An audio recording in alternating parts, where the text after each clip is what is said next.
All right, in this video, I'm going to go through cell division, the stages of it. And another term for this is mitosis, which you've probably heard of before. Now, why mitosis is so important? There's multiple reasons. First, this is how your body is able to replace lost or damaged cells. So for instance, when you scrape your knee or you get a paper cut, if your body was unable to replace those lost or damaged cells, you would probably eventually bleed out and probably die, or it would make you very vulnerable to other predators in the wild. So we need our body to replace those lost and damaged cells in order to kind of get us back to new. It also helps with growth and development. Nothing can grow without cell division. Obviously, you started as a single cell, and then you kept going through cell division until you became trillions of cells. So that is going to allow your body to grow larger due to the increase in number of cells, but it's also going to help you with development because it's going to help you develop your digestive system and your nervous system and everything like that. And it also helps with the reproduction of organisms. So that's a different type of cell division, how we make organisms, but it also allowed you to go from one cell into trillions, which is important for the survival of a species. So mitosis is technically asexual cell reproduction because it only takes a single cell in order to reproduce into two. So there are 4 stages of it, and then the end stage is cytokinesis, but it's technically not a part of mitosis. And it produces, through mitosis, 2 identical daughter cells, and they are absolutely identical. Remember with my metaphor, when it comes to me owning my awesome doghouse company, I have the instruction manual, and when I give it to someone else, or if I were to make another doghouse business, maybe in a different country, I would want that same doghouse company to have the exact same instruction manual so that they are making the best doghouses possible. I wouldn't give them only half of it, if that makes sense. So we need all of our cells to have the same instruction manual. We can't just give them part of it. So the first stage of mitosis is called prophase. This is where the DNA is going to condense from chromatin to chromosomes. And also the nucleus is going to start to disappear during prophase. It'll actually all the way disappear at some point during prophase. And so it's going to condense the chromosomes and then kind of set them free. Oh, also during prophase, the spindle fibers are forming, so that's the little stars in the corner of this diagram. So those will be really important for the next 2 stages. During metaphase, I want you to think middle. Metaphase, middle. Metaphase, middle. Because the chromosomes are going to line up single file at the middle of the cell. Some people like to call it the equator of the cell, so if that helps you, that works. So you're going to line up single file in the middle of the cell, and then the spindle fibers are going to be at the poles. And they're going to reach out and they will attach themselves at the centromeres of the chromosomes to kind of prepare for the actual dividing of them. So think metaphase, middle. The next stage, this is the 3rd stage, is anaphase. And during anaphase, we are actually going to be pulling the chromatids, the sister chromatids, apart, right? So remember, let me go back a slide. Each of those chromosomes in this diagram, so let's just take that first green set, those are the exact same chromosome, okay? So we don't want the 2 copies of one chromosome in one cell. That would be dumb, right? We only want 1 copy in each cell. So we need to divide those identical copies up so that each cell gets the same information. So during anaphase, one copy gets pulled to one side, the other copy gets pulled to the other. And in the process, you can kind of see some of those dotted lines, they're reaching from pole to pole. So as the chromatids are separating, some of the spindle fibers are actually pushing against each other to elongate the cell. So it's starting to prepare to actually divide, like actually pinch off and cut in half and divide. So that happens during anaphase. And then during telophase, the chromosomes are going to start to unwind it back into chromatin, and the nuclear membrane is going to reform. So you can see in this image that the cells are pretty close to actually dividing. So we want to start getting those cells kind of back to how they need to be. So we have to reform that nucleus, and then the chromosomes will unwind. And then last is cytokinesis. And again, remember, this is not a phase of mitosis. This is separate. So this is the actual division of the cytoplasm, where we're actually cutting the two cells physically apart. And we are going to get out those two identical cells. So again, if you remember from the POGL, cyto means cell and kinesis means cutting. So we are actually physically cutting the cells apart.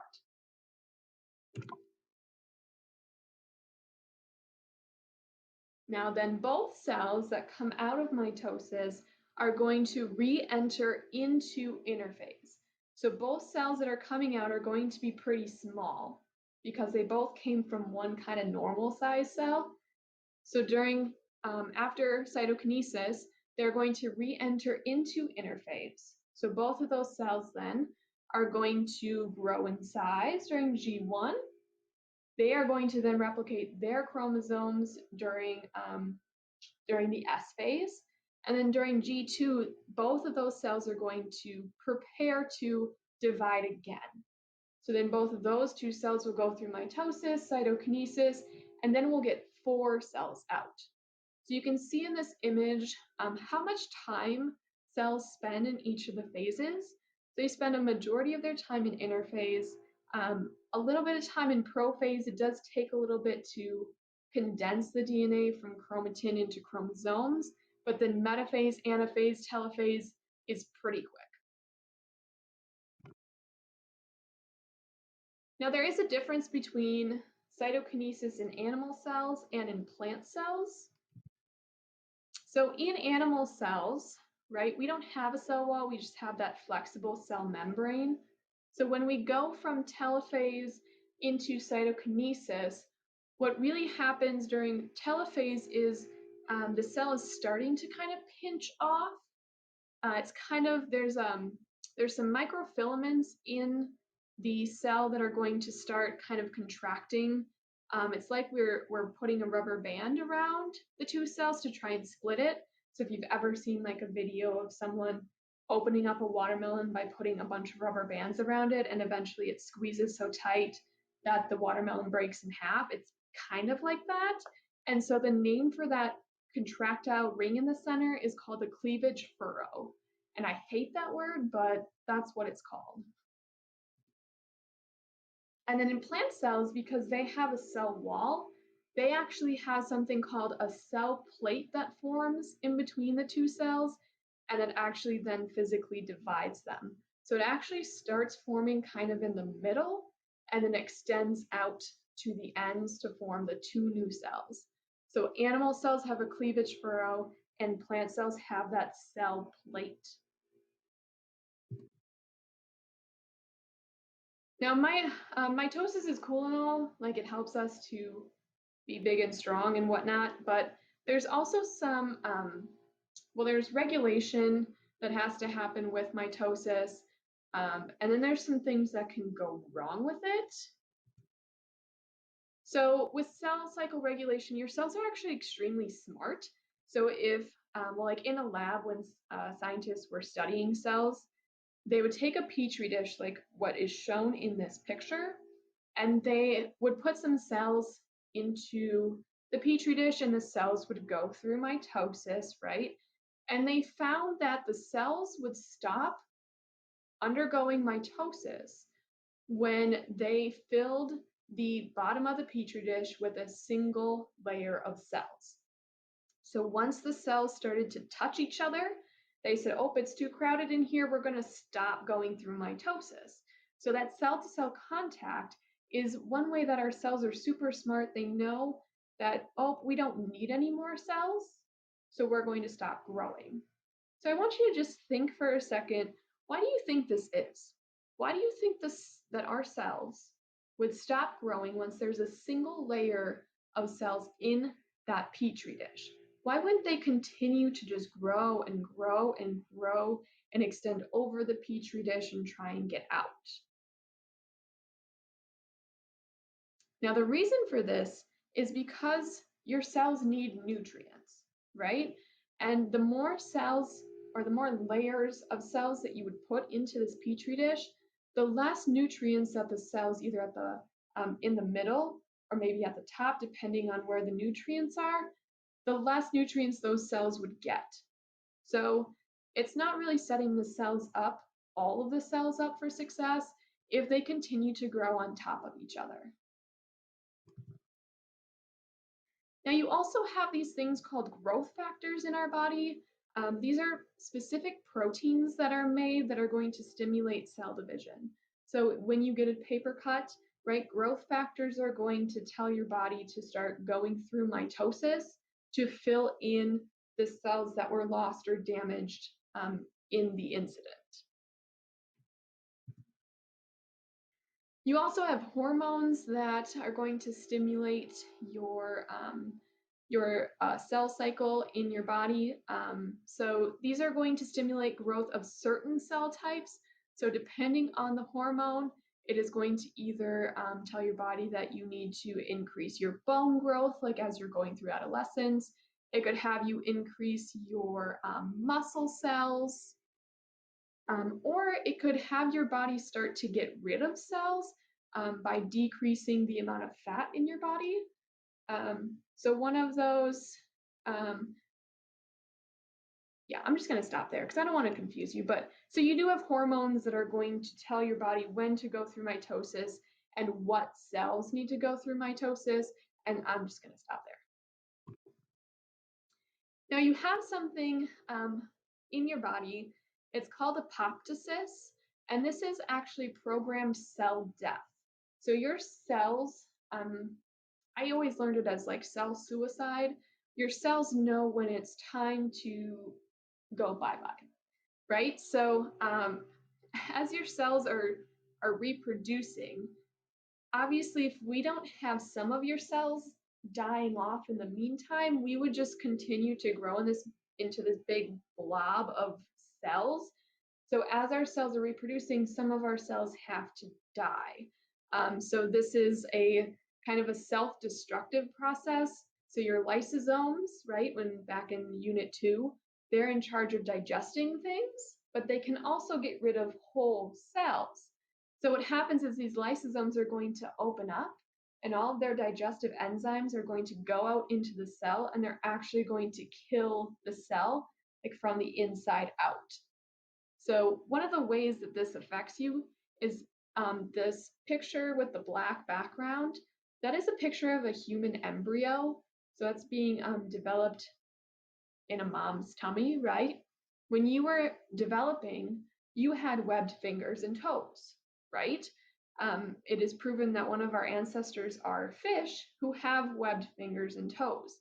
So what happens as you're developing is eventually your body gets to the point where it realizes, oh, we don't need webbed fingers and toes anymore. So all of those cells are going to start going through apoptosis and actually dying off to give you the ability to have kind of individual fingers. Kind of cool, kind of gross. Now, what happens if cell division becomes uncontrolled? You guys probably already know cancer happens, right? You can get these tumors, which are just big masses of cells that are going through mitosis uncontrollably. And this is caused by some sort of mutation in the DNA of those cells, either something that you're born with or through environmental factors like mutagens, you should know that word, that are going to prevent the cell from being able to regulate itself, and then you get these giant masses of cells. And there's two types of tumors. The first is called a benign tumor. These aren't as dangerous as malignant tumors, which I'll get to in a second. So this is a mass of cells that stays together. So if you have a benign tumor, usually that's pretty, it's not as scary because you can just get surgery to remove it, and then it should be gone for good. So like for instance, on our bodies, if you have moles anywhere, those dark spots on our body, those are tumors, but most of them are pretty benign. So you're supposed to look at the moles on your body, and if they start to grow or change, then that's a sign that maybe they're not benign anymore. Maybe they're turning into the dangerous sort. The dangerous sort, these are malignant tumors, also known as cancer. So these are tumors or masses of cells that don't stay together. They actually spread through your body, which is called metastasis. On the slide, it says metastasize. That's kind of the verb form. So when the cells start to spread, right, they can start to spread through the neighboring tissue, or they can actually enter your bloodstream, and then it can go to different organs, and it can start to create tumors in other organs, and that's really dangerous. So in the picture of the cancerous cell growth, scientists find that in a petri dish with normal cells, right? Normal cells will stop once they get a single layer, but cells that have the mutations that are going to cause malignant tumors are going to continue to grow and form those extra layers of cells, even though that's not good. And they're just going to keep growing and growing and growing. And obviously you can think of like if you get a tumor like this in your esophagus, right? And it just keeps growing and growing and growing, and it doesn't know that it's touching other cells, it needs to stop. It could close up your esophagus, which could pose a lot of issues. So that's the scary part about cancer.